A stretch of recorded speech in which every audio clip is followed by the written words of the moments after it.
Yo, what's up mga kaibigan? Halina tayo magkwentuhan. Bago magumpisa ang series na ito ng New York Knicks at ng Indiana Pacers, madaming Knicks fans sa Amerika ang nagpakita ng hindi magandang ugali. Madalas silang man-trash talk at inaaway din nila ang mga fans ng kabilang team na wala namang ginagawa sa kanila. Tulad na lamang ng isang toe na binato na lamang bigla dahil nakasuot lang siya ng Indiana Pacers sa jersey. Pinagtawanan din nga ng iba ang Achilles injury ni Jason Tatum na obviously ay hindi nga ito biro mga kaibigan at maaga silang nag-celebrate na akala mo ay nagkampiyon na dahil Indiana lang naman daw ang makakalaban nila at kayang-kaya daw ito dahil tinalo nila ang reigning champions Boston Celtics.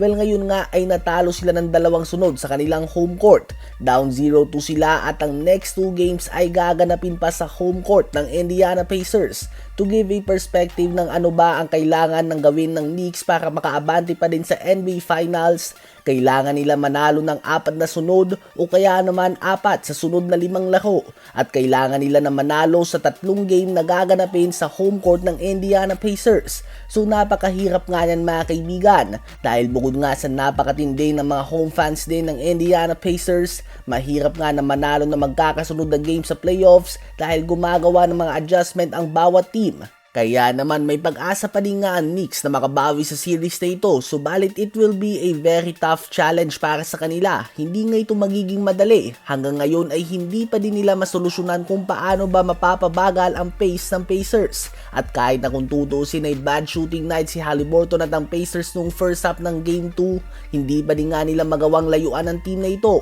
Ano ba ang masasabi nyo sa mga fans ng Knicks ngayon na tila ba natahimik na? Ngayon ay tumungo naman tayo kay Steve Kerr. Walang duda na magaling siya na head coach. May mga play siya na pinauso na kombinasyon ng mga play na natutunan niya mula kay Coach Pop at Phil Jackson, 2 of the greatest coach sa NBA history.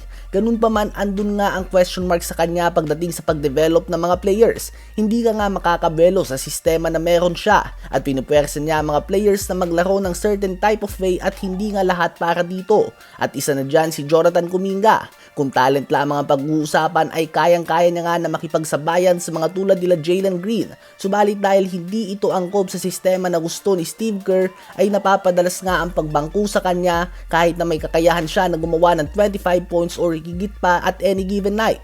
At inamin nga ni Steve Kerr na nahihirapan siya dahil very talented nga daw si Kuminga. Subalit trabaho na din umano na ipanalo ang mga games. Hindi nga daw si Kuminga ang tipo ng player na bibigyan niya ng 38 minutes sa isang game na kasama si Steph Curry, Jimmy Butler at Draymond Green.